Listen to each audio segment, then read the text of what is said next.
In this podcast episode, Victor Davis Hanson discusses the current state of geopolitics, focusing on the challenges facing the West and the United States.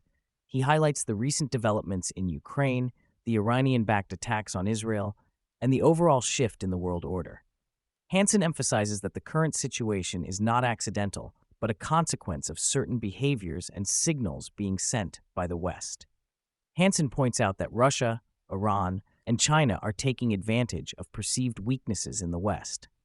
He mentions that Russia's actions in Ukraine and Iran's aggressive behavior are a result of their belief that the United States and its allies lack the willpower to respond effectively.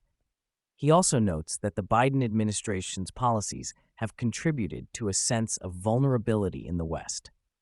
Hanson believes that a change in leadership in the United States could help address some of the current challenges. He suggests that a more assertive approach, similar to what the Trump administration pursued, could help deter aggression.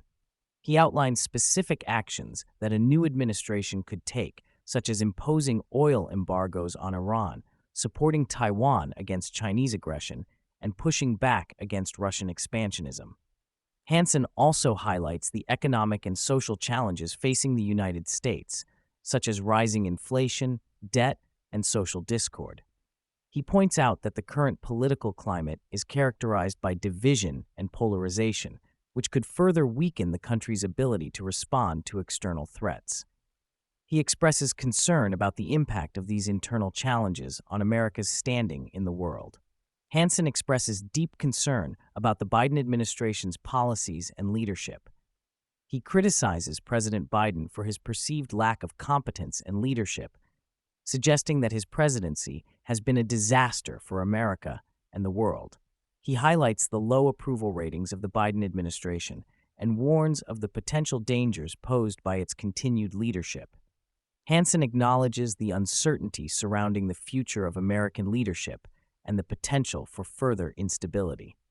He raises questions about the succession plan in case President Biden is unable to fulfill his duties and expresses concerns about the potential implications of a leadership change. He emphasizes the need for a strong and decisive approach to address the current challenges facing the United States and the West.